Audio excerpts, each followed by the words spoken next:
The Sacramento County Coroner's Office will be conducting its own independent death investigation. The police department says it is not commenting until that investigation and report are completed. You can see these images behind us, just frightening, and the winds last night were so strong that trees were just ripped from the ground and thrown across the street. With so many wildfires burning across California right now, state emergency officials are working around the clock. More breaking news we're following. A judge has rejected plea deals for the two men who were charged in Oakland's deadly ghost ship warehouse fire. Well, Joe, you know, right now here on 65th and Florin, it's not really about the law enforcement presence, but instead about the presence of people behind me. Take a look, about 200 people, I'd say. I spoke to a former coworker and friend of Joseph DeAngelo, the East Area rapist suspect, and he says DeAngelo was meticulous in his work and that he barely ever called out sick from the Save Mart distribution center in Roseville. He also said he was missing part of his finger. The East Area rapist was wearing gloves, so if it in fact was DeAngelo, it would be something that he would be hiding perhaps under gloves, because that would be something that the victims would notice and they would report to police, and that would be a telltale sign as to who their man was for all these years. Allie, that is absolutely fascinating. We're now podcasting. Yes, this is a medium where we get out of the way and we let the people we interview tell the stories. And we've also seen what you can see surrounding me right now. This is Deer Creek.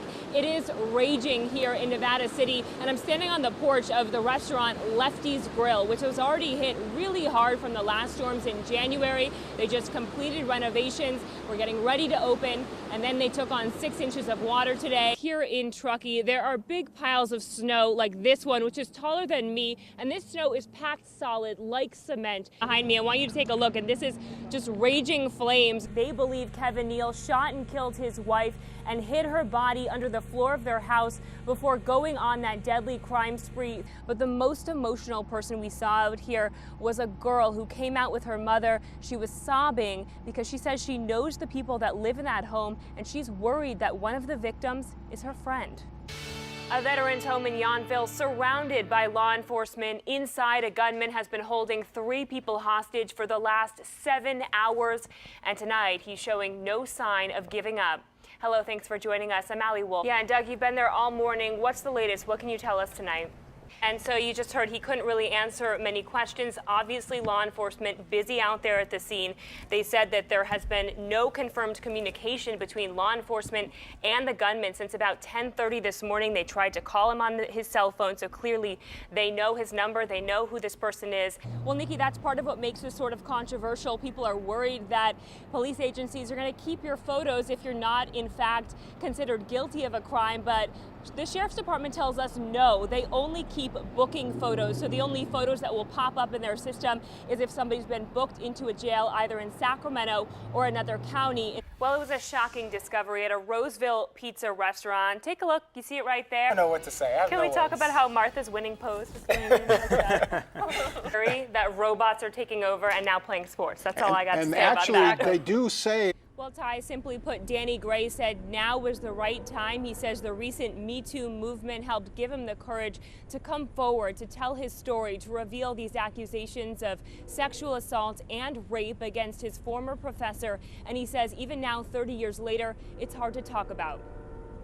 He assaulted me. It took Danny Gray 3 decades to publicly say those 3 words. Today, he's a UC Davis administrator, but in the 1980s, Gray was a student who formed what he thought was a close friendship with this man.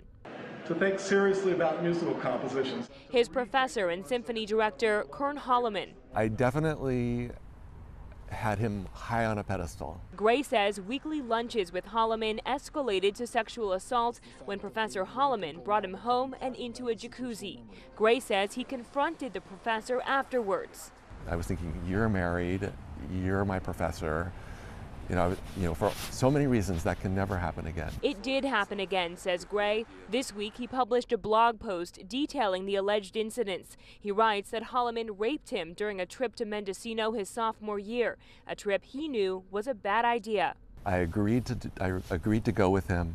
He was relentless in pressuring me to agree to do this. Gray tells us he reported Holloman to the university, but he continued teaching. This time, university officials quickly took action against the retired professor. He did agree to accept discipline, and that discipline consisted of him relinquishing his emeritus status as well as his distinguished professor title. Through his lawyer, Holloman sent Gray a statement which reads in part, "I am distressed and deeply apologetic for my role in any event that has harmed Danny Gray in any way, and heartsick at the thought of harm that has festered for 30 years. Our memories of that time differ markedly, but the remorse is very real." For Gray, the shame is also real, but it wasn't enough to stop him from telling his story 30 years later. I was a victim here, and the mistakes that I made as a 19-year-old, as a 20-year-old, don't change that. And today we reached out to Holloman and his attorney. They told us they have no comment. Yes, Nikki, that's right, we did. And today some Carr Fire evacuees were able to finally return to their homes for the first time. But tonight, hundreds still remain evacuated out of their homes and facing a devastating reality, knowing they have to rebuild their lives because their homes are gone.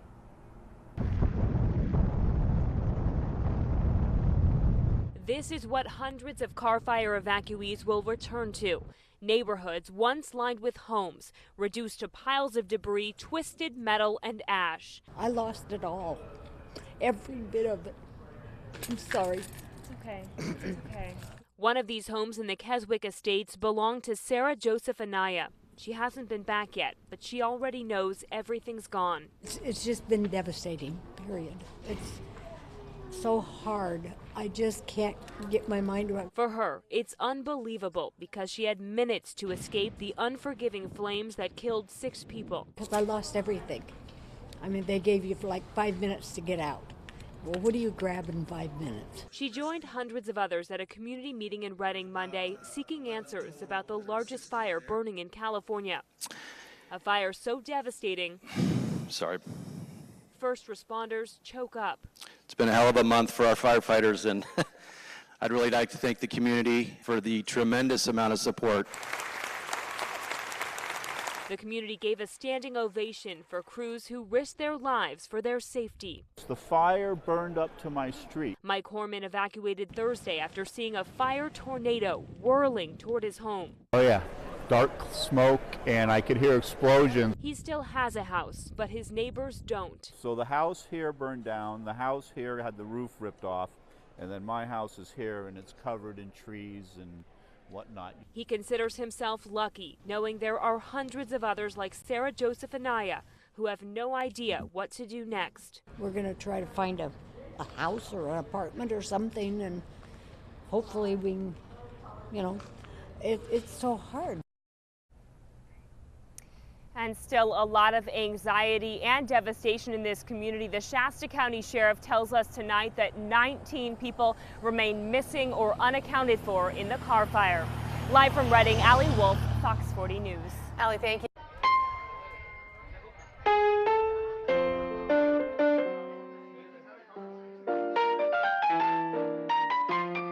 They say music soothes the soul. I was around music all my life. But for David Clark, I'm actually a clarinetist. it's been the common thread throughout his rich and remarkable life. He fought in World War II. He broke a daring world record. Just did a lot of things. And as he nears the century mark, he plays piano for tips 3 times a week at Evan's Kitchen in East Sacramento. It's pretty amazing. He is cherished by chef and owner Evan Ellsbury. God, he's like a treasure. He's a hero, you know? I mean, he's done it all. If you stop and talk with a 93-year-old, he might share his stories. Senseless, terrible, poor. I mean, there's no words to describe it. Many are grim. Memories from going into combat in Italy in the early 1940s. Trucks are going down, we look in the back, and each one is full of body bags, and within each one of those is American soldier. They're stories about death and the harsh realities of war. They're also stories about the strength of the human spirit. That we all, at least me, were convinced we would not survive. But we do survive. Clark knows he's among the shrinking number of living World War II veterans who can share these stories firsthand. Decades after the war in his 70s, Clark got a wild idea. One day I got a boat. Despite knowing close to nothing about sailing, he decided to take that boat around the globe. People said, "You'll never do that." Well, that ticked me off. You don't tell a Taurus what they're not going to do. He did it at age 77. I really thought I'd be famous and everything. He made headlines and won medals for being the oldest person to sail around the world alone.